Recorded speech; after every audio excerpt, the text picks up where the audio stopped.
Clinical evaluation of nerve injuries to the upper extremity. Nerves originate from the spine. It provides sensation to the skin and it allows motor power and function to the muscles. When nerves are injured, many structures are affected. So let's examine the cervical spine nerve roots. So if you have a herniated disc between C4 and C5, that will affect C5 nerve root. You will know if a nerve is injured or not by looking at three things: the motor function, the sensory function, and the reflex. So when we talk about C5 nerve root, let's talk about the motor function. Shoulder abduction and elbow flexion. The deltoid is C5 nerve root. So we're talking about shoulder abduction. The deltoid is C5 nerve root. The biceps is C5 nerve root. How about the sensation? Sensation around the shoulder area. How about the reflexes? The biceps reflex is primarily C5. If we go to a herniated disc between C5 and C6, that will affect C6 nerve root. The motor function is elbow flexion and wrist extension. The extensor carpi radialis longus and brevis. You can see the sensation of C6 dermatome is at the thumb and index finger. Reflexes. Brachioradialis reflex is C6. So let's take a herniated disc between C6 and C7. It will affect C7 nerve root. C7 motor function will be an elbow extension, wrist flexion, and finger extension. The triceps is C7 for elbow extension. The wrist flexors is C7, and the finger extensors is C7. So give you like 7, wrist flexion and finger extension. And the sensory C7 is the middle finger. So if you see in the exam, sensation of the middle finger is affected, that is C7. So the disc is herniated between C6 and C7 level. The reflexes of C7 is the triceps reflex. Herniated disc between C7 and T1, that will affect C8 nerve root. Motor function C8 is finger flexion. C8 finger flexion from the flexor digitorum superficialis and profundus. The sensory C8 is for the little finger, the ring finger, and the ulnar part of the forearm, as you can see here. This is a safe way to remember the sensation of the cervical nerve roots. C5 sensation is around the shoulder area. C6 will be the thumb area. The middle finger will be C7. The little finger will be C8. And this is the area of T1.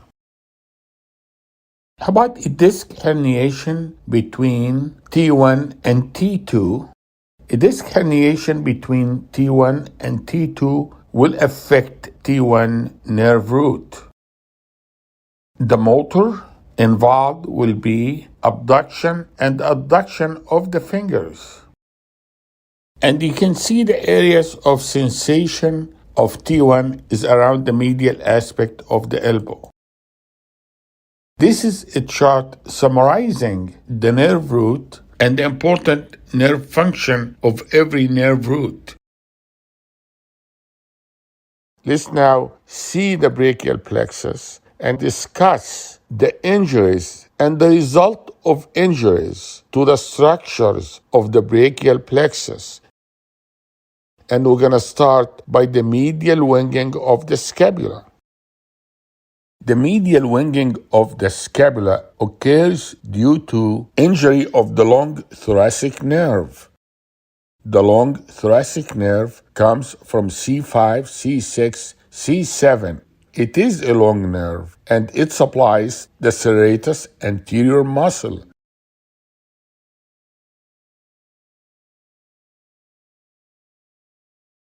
The medial winging of the scapula is caused by paralysis of the serratus anterior muscle, which is supplied by the long thoracic nerve. In the medial winging of the scapula, the medial scapular border displaces itself from the thoracic cage, and it becomes more prominent during shoulder flexion. In the long thoracic nerve injury, the medial winging, the scapula elevates, and the direction of the winging is medial. In the accessory nerve injury, lateral winging, the scapula depresses, and the direction of the scapula is lateral. The medial winging is more common than the lateral winging. The medial winging of the scapula will be worsened by arm flexion. The lateral winging of the scapula will be worsened by arm abduction. In the lateral winging, there is usually a history of neck surgery, especially in the posterior triangle of the neck. Medial winging of the scapula can also be a part of the findings in a preganglionic or preclavicular brachial plexus injury. Medial winging of the scapula is checked by having the patient perform the wall push-up test for serratus anterior muscle weakness. Suprascapular nerve. It supplies the supraspinatus and infraspinatus muscles. The suprascapular nerve arises from the upper trunk of the brachial plexus.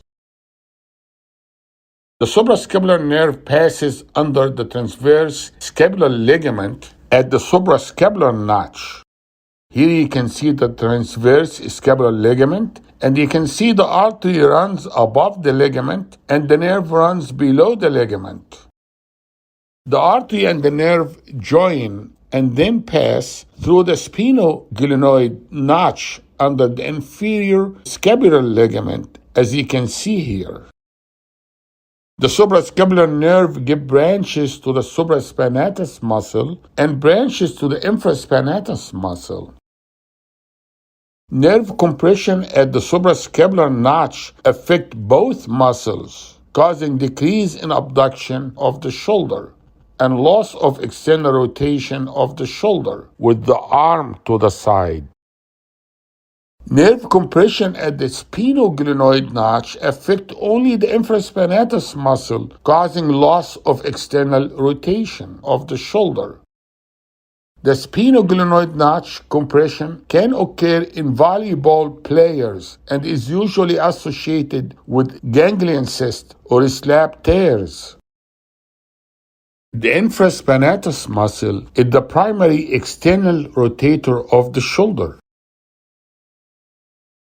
The latissimus dorsi muscle is the broadest muscle of the back, which is partially covered by the trapezius muscle, as you can see here in this diagram. The latissimus dorsi is supplied by the cervical nerve roots of C6, C7, and C8 through the thoracodorsal nerve. The thoracodorsal nerve arises from the posterior cord of the brachial plexus between the upper and the lower subscapular nerves. The function of the latissimus dorsi muscle is tested by asking the patient to abduct the arm, then ask the patient to abduct the arm against resistance. The muscle belly of the latissimus dorsi muscle can be seen and felt. Now let's go to the subscapularis muscle. Subscapularis muscle is innervated by the upper and lower subscapular nerves, which arises from the posterior cord C5, C6, C7. The upper and lower subscapular nerves come from the posterior cord of the brachial plexus. How do you test for the subscapularis muscle? You can do the lift-off test. If the patient is unable to lift the hand of the lower back, then the muscle is weak and a tear of the subscapularis tendon is suspected. Lift-off leg test is another test. The examiner will hold the patient hand away from the back of the lumbar region and let go. The patient will be unable to keep the hand away from the back if the tendon is torn. The belly press test. The patient presses the palm of the hand against the abdomen with the wrist in neutral position. This is an example of an intact subscapularis tendon.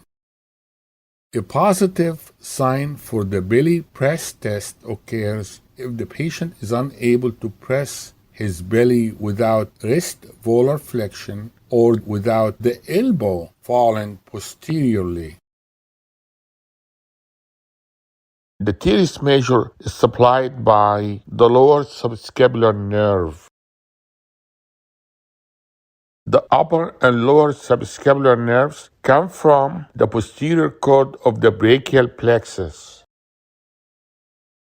How do you examine for the teres major muscle?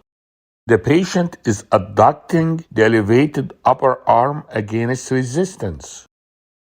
You can see the muscle belly of the teres major and you can actually feel it. Above this muscle is the teres minor muscle, and in between the two muscles, the teres major and the teres minor, you will find the quadrangular space that contains the axillary nerve and the posterior humeral circumflex artery.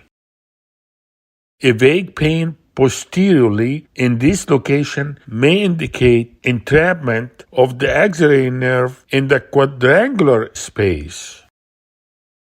The triangular space will be more medial, and the triangular interval is slightly distal, as indicated in this diagram.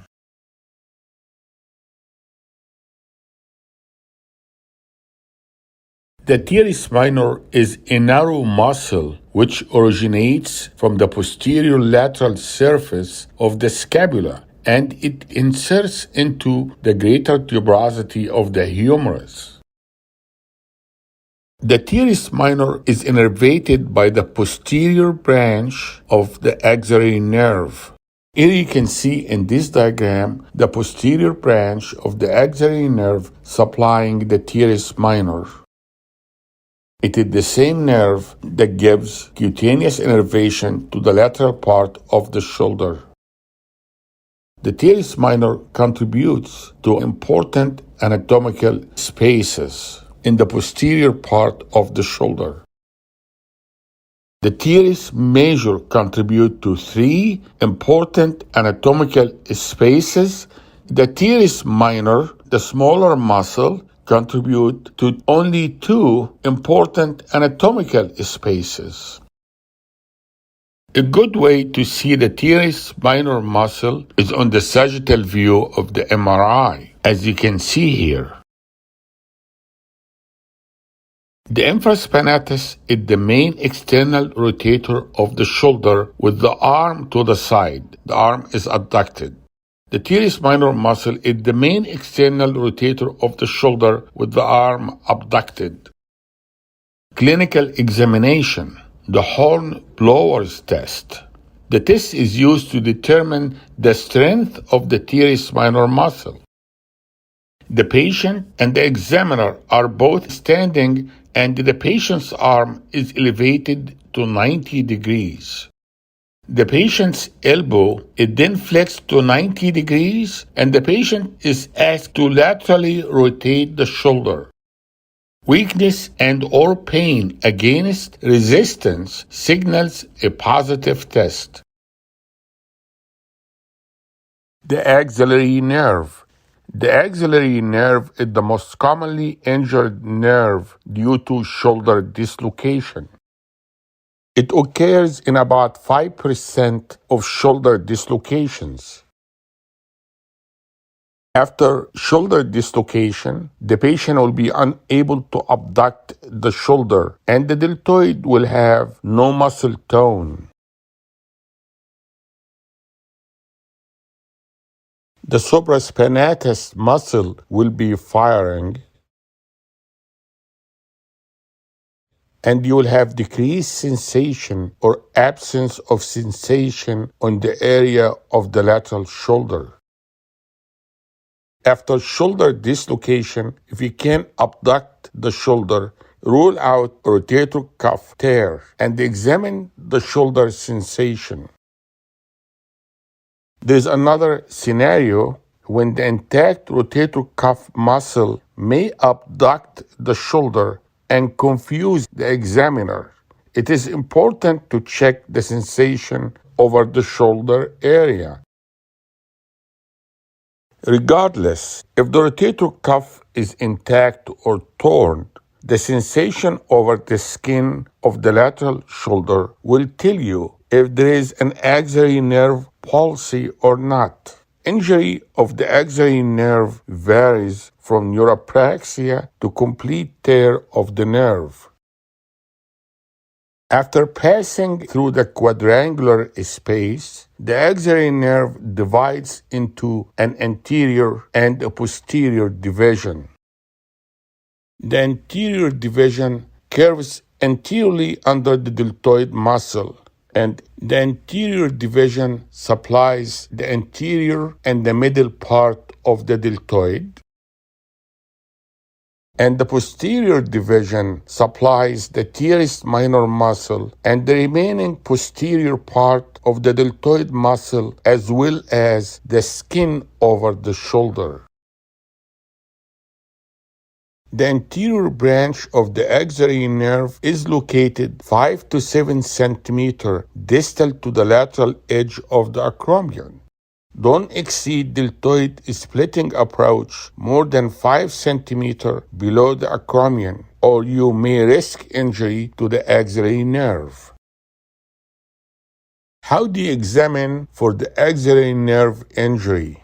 Ask the patient to abduct the arm against resistance, which will examine the deltoid muscle strength. The anterior and middle fibers of the deltoid muscle can be seen and felt. So what do you do when the axillary nerve is injured? Give the patient a sling for comfort, physiotherapy, follow the patient progress clinically. Usually the nerve will recover. Get EMG and nerve studies. You'll see biphasic waves at 3 to 4 weeks if the nerve recovers. However, if the nerve does not recover, you will see fibrillation potentials and P waves in the EMG. Failure to abduct the shoulder after 4 to 6 months despite physiotherapy, then the condition is permanent and the patient may not achieve abduction of the shoulder without recovery of the deltoid. Since the intact rotator cuff muscle failed to abduct the shoulder and to take over the job of the deltoid, then this condition is permanent. Then you got two options: exploration of the nerve for release, repair, or reconstruction of the nerve. You reconstruct it by a nerve graft. Or you do tendon transfer, the transfer of the trapezius to the proximal humerus, and the result of the transfer is usually poor. The posterior cord of the brachial plexus ends by giving the two terminal branches, the axillary nerve, and the radial nerve. Radial nerve compression or injury may occur at any point along the course of the nerve. You can have very high radial nerve palsy at the axilla. You can have a high radial nerve palsy in the upper arm to the elbow. And you can have a low radial nerve palsy below the elbow. You can also have Wartenberg syndrome near the wrist. So let's start with the very high radial nerve palsy at the axilla. Nerve compression at the axilla, all motor and sensory function below the axilla will be affected with injury at this level. With injury to the radial nerve at the axilla, there will be loss of function of the triceps with weak elbow extension. The patient will experience wrist drop due to loss of function of the extensor carpi radialis longus and the extensor carpi radialis brevis muscles. The radial nerve gives 3 branches. Just above the elbow, give the brachial radialis, the extensor carpi radialis longus, and the extensor carpi radialis brevis. The longus and the brevis are wrist extensors. Here is a case of wrist drop due to loss of function of the extensor carpi radialis longus and brevis. Patient is unable to extend the wrist. There will also be a loss of finger extension. Put the wrist in extension and ask the patient to extend the fingers. Sensory loss will also be seen in the distribution of the superficial branch of the radial nerve, as you can see here in this picture. Causes of compression or injury to the radial nerve at the axilla. Saturday night palsy. Alcohol could be a factor as the person falls asleep with the back of their arm compressed by a chair back or a bar edge. And the honeymoon palsy from another individual sleeping on one's arm overnight, compressing the nerve. Crutch palsy, compression on the nerve from walking with crutches. How about high radial nerve palsy at the upper arm and around the elbow? Radial nerve injury can occur from compression or a fracture that can cause injury to the nerve within the spiral groove. And here you can see the spiral groove in this diagram. You can also have radial nerve injury from fracture of the distal third of the humerus. All motor and sensory function will be affected below the level of this injury. The radial nerve is vulnerable, usually due to a fracture of the humerus at the spiral groove. Injury may also occur below the spiral groove when there is a fracture in the distal third of the humeral shaft. So what happens when there is an injury of the nerve at the spiral groove? You're going to lose innervation and sensation through these branches.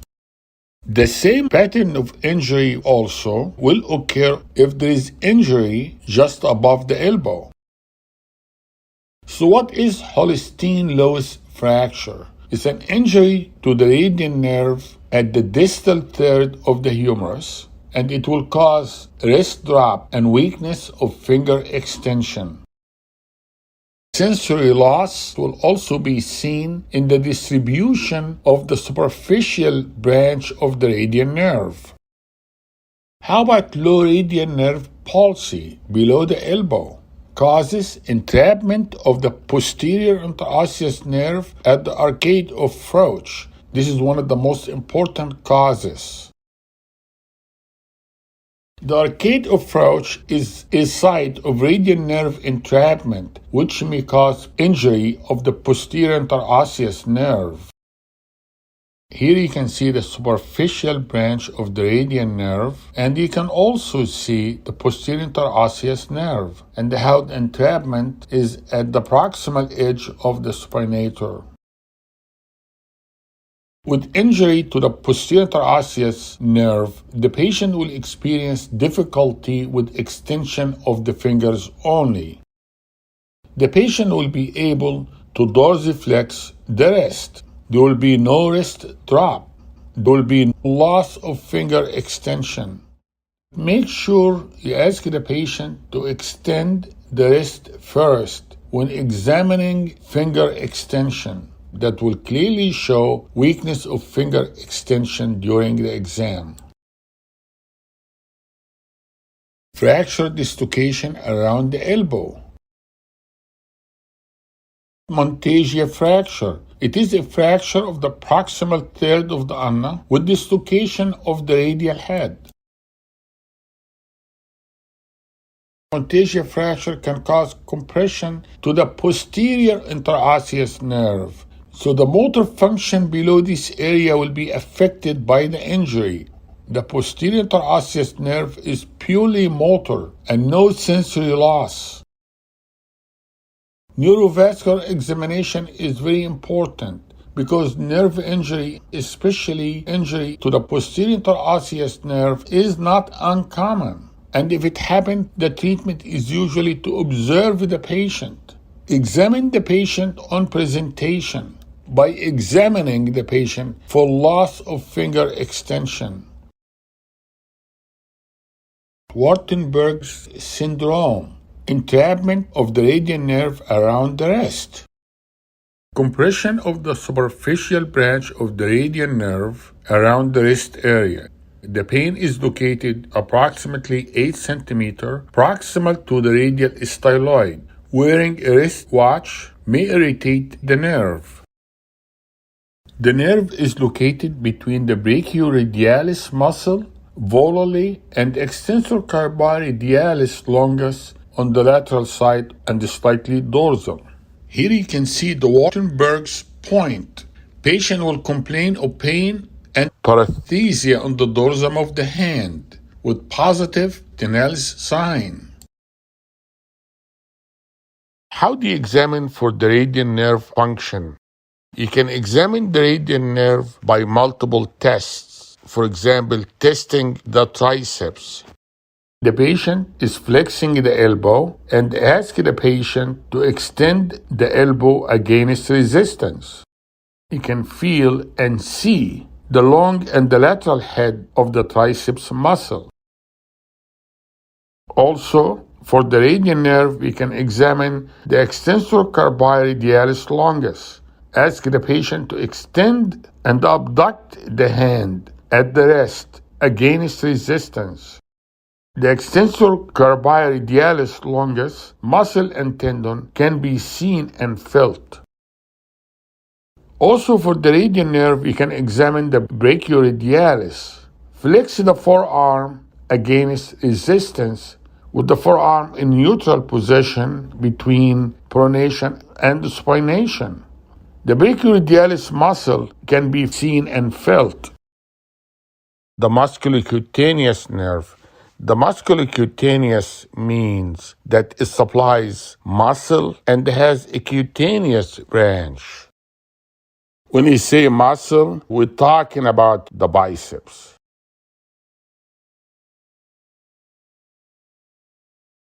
When we're talking about cutaneous, the musculocutaneous supplies sensation to the lateral part of the forearm. The musculocutaneous nerve arises from the lateral cord of the brachial plexus, so it supplies the lateral half of forearm sensation. Lateral cord, lateral forearm sensation. In fact, it is the primary nerve supply of the muscles of the anterior compartment of the upper arm, coracobrachialis, the brachialis, and the biceps. And it supplies sensation to the lateral half of the forearm. The musculocutaneous nerve is the distal contribution of the lateral cord of the brachial plexus. It predominantly arises from the C5, C6 level, with some contribution from C7. Function of the muscle, the biceps, is flexion of the elbow and supination of the forearm when the elbow is flexed. How about musculocutaneous nerve palsy? You'll find weakness of elbow flexion, weak forearm supination, and numbness in the anterolateral forearm that stops at the wrist. Median nerve injury. The median nerve can be compressed at many points along its course. About 1% of people have a supracondylar spare on the medial side of the humerus, about 5 centimeters from the epicondyle. The nerve runs deep to the supracondylar spare and the Strather's ligament, which may cause entrapment of the nerve. What is Strather's ligament? It is a ligament that bridges the spare to the medial epicondyle. The median nerve usually passes under the ligament along with the brachial artery or its ulnar branch. Clinically, the patient will experience pain, gradual hand weakness, and sensory loss in the median nerve distribution. The patient may not be able to perform the OK sign. Tenel test may be positive. The test is considered positive if symptoms of tingling worsen while tapping on the spare. Occasionally, the spare can be felt. How about pronator teres syndrome? Pronator teres syndrome is a compression of the median nerve at the level of the elbow, which occurs more in females. In the forearm, the median nerve runs between the two heads of the pronator teres muscle, and then it lies between the flexor digitorum superficialis and the flexor digitorum profundus muscles. Pronator teres syndrome could be associated with medial epicondylitis.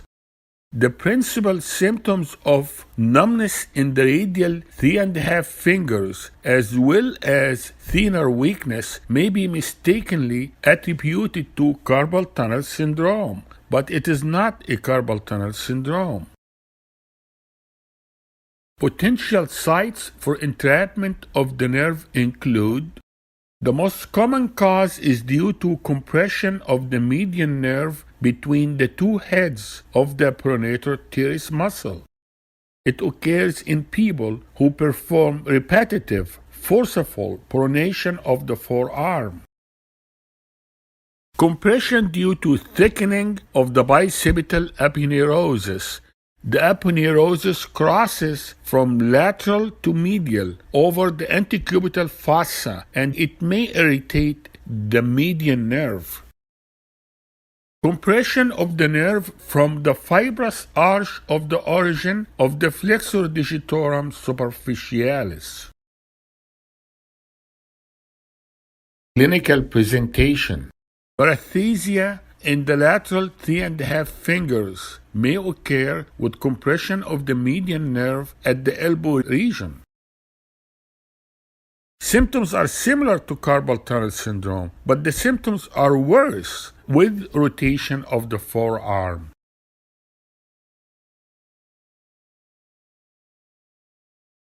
Patients will complain of dull aching pain over the proximal forearm with no night symptoms. Pain is usually worsened by repetitive or forceful pronation, and you can find tenderness on palpation of the pronator teres muscle. The median nerve gives off a palmar cutaneous branch before entering the carpal tunnel. So sensory disturbances over the palm of the hand occur due to involvement of the palmar cutaneous branch of the median nerve, and this occurs proximal to the carpal tunnel itself. Here you can see the palmar cutaneous nerve arises before the carpal tunnel. Sensory disturbance in this area indicates median nerve problems proximal to the carpal tunnel. This differentiates between carpal tunnel syndrome and pronator teres syndrome. This is an important point. There are no specific provocative tests used to localize the site of compression that produce the pain and distal paresthesia. In pronator syndrome, Tinel sign at the rest will be negative. Phalen test will be negative. Median nerve compression tests are negative at the carpal tunnel. However, there will be a positive Tinel sign at the proximal forearm. Also, there will be an abnormal sensation in the palm of the hand. The pronator teres muscle can be assessed as the cause of the median nerve compression. Resisted forearm pronation with the elbow extension will test for compression at the two heads of the pronator teres muscle. The patient forearm is held in resisted pronation and flexion. While remaining in a pronated position, the forearm is gradually extended. Compression of the median nerve can also be tested by resisted elbow flexion with forearm supination indicates compression of the median nerve at the bicipital aponeurosis. The bicipital aponeurosis is a hot topic nowadays, where some doctors release that under local anesthesia. The resisted contraction of the flexor digitorum superficialis to the middle finger that will test compression at the flexor digitorum superficialis arch. How about carpal tunnel syndrome? The clinical picture of carpal tunnel syndrome, usually the patient will complain of pain, numbness, and paresthesia in the palmar aspect of the thumb, index, and long finger. It is at the median nerve distribution. Symptoms of carpal tunnel syndrome occur more at night. These symptoms wake the patient up from sleep, causing the patient to shake the hand in an attempt to resolve these symptoms. Positive Tinel sign. Percussion of the volar wrist crease produces electric sensation distally to the fingers.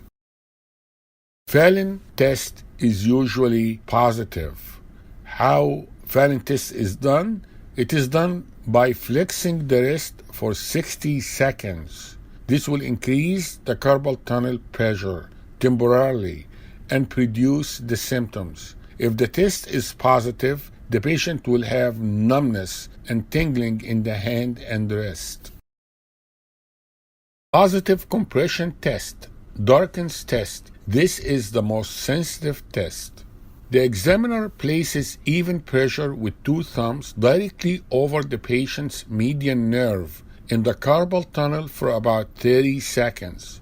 Reproduction of symptoms in the distribution of the median nerve means that the test is positive for carpal tunnel syndrome.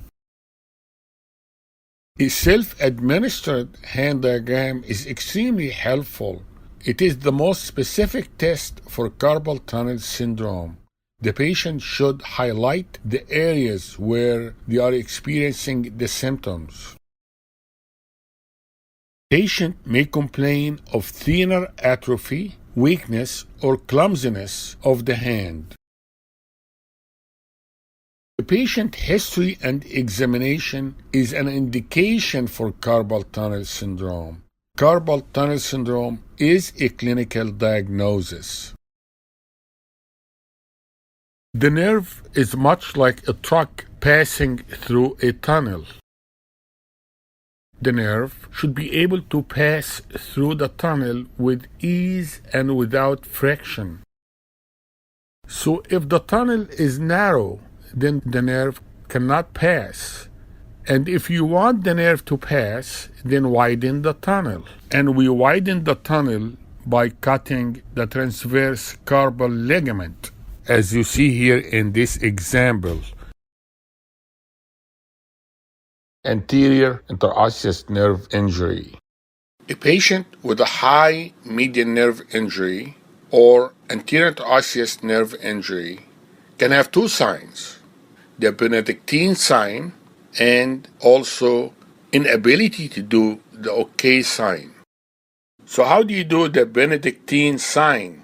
The patient with a complete anterior interosseous nerve injury or a high median nerve injury will be asked to make a fist. The first digit and the second digit will have difficulty in flexing. The other digits, 4 and 5, will flex. The third digit appears weak. The hand will assume the Benedictine sign or sign of benediction, which is the position during hand blessing. Hand of benediction is different from ulnar claw hand. Ulnar claw hand refers to damage to the ulnar nerve and is seen when attempt to extend all digits, leaving the 4 and 5 digits flexed. So what is the OK sign? Ask the patient to touch the tip of the thumb and the index finger together. If the distal phalanx cannot flex because of weakness of the anterior interosseous nerve, then the patient cannot do the OK sign. That is because of weakness of the flexor pollicis longus and the flexor digitorum profundus. This complication is known to occur in supracondylar fractures in children. The anterior interosseous nerve arises from the median nerve about 4 to 6 centimeters distal to the elbow, which is about 1/3 down the forearm. The anterior interosseous nerve exits from the anterolateral aspect of the median nerve. The anterior interosseous nerve runs between the radius and the ulna on the interosseous membrane between and below the muscle of the flexor digitorum profundus and the flexor pollicis longus. It supplies three muscles which lies in the deep compartment of the forearm. It is the flexor digitorum profundus, the flexor pollicis longus, and also the pronator quadratus. The flexor digitorum profundus for the index and long finger is supplied by the anterior interosseous nerve. The medial part of the profundus muscle is supplied by the ulnar nerve. The profundus have dual innervation. The anterior interosseous nerve passes dorsal to the pronator quadratus with the anterior interosseous artery and provide innervation to the volar wrist capsule. So the terminal branches of the anterior interosseous nerve innervates the joint capsule. Some more important points: patient with Martin-Gruber connection of the median nerve or the anterior interosseous nerve to the ulnar nerve at the forearm. These patients may present with intrinsic muscle weakness. Also, the anterior interosseous nerve palsy should be differentiated from acute brachial neuritis. Patient may have pain in the affected extremity. Another point, in anterior interosseous nerve entrapment, the median nerve conduction study result will be normal. However, the needle EMG of the anterior interosseous nerve will be abnormal. It is a motor nerve and not a sensory nerve. The ulnar nerve. There are several clinical examinations that are commonly used to test the function and the integrity of the ulnar nerve. The first muscle that is innervated by the ulnar nerve is the flexor carpi and nares, as you can see here in this diagram. Test flexion of the wrist against resistance. that will test the flexor carpi annuaris. To test the function of the flexor carpi annuaris muscle, have the patient flex the wrist against resistance in an ulnar direction. Test flexion of the fifth finger against resistance. That will test the function of the flexor digitorum profundus. To test the function of the flexor digitorum profundus, have the patient flex the DIP joint of the fifth finger against resistance. The medial part of the flexor digitorum profundus is supplied by the ulnar nerve. Test abduction of the little finger against resistance. Then you will test the abductor digiti minimi. The abductor digiti minimi allows for abduction of the little finger away from the other fingers. The function of the abductor digiti minimi is tested by asking the patient to abduct the little finger against resistance. Test abduction of the index finger against resistance, and that will test the first dorsal interossei. Function of the first dorsal interosseous muscle is tested by asking the patient to abduct the index finger against resistance. The first dorsal interosseous muscle can be seen and evaluated on the dorsum of the hand. Severe atrophy of the first dorsal interosseous muscle could indicate a bad prognosis for recovery of the ulnar nerve.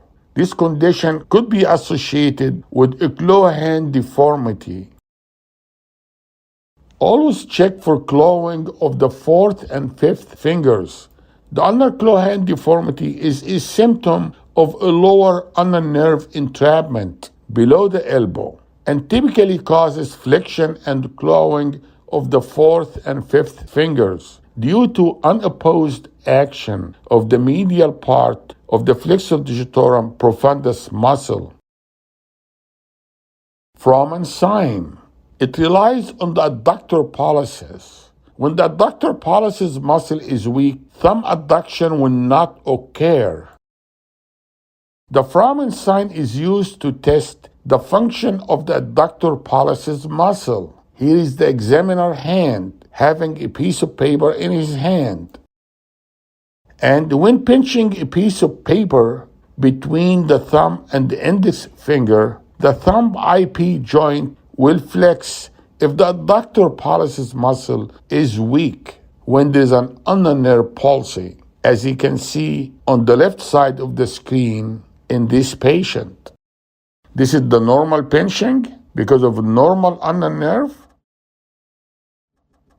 And this is the abnormal pinching because of an ulnar nerve injury.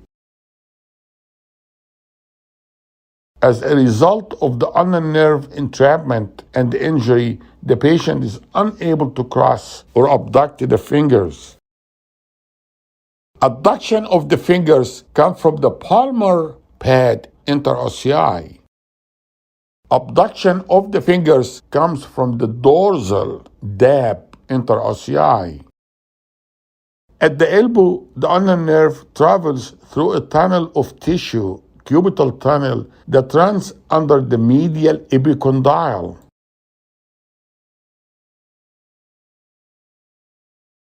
Tinel sign.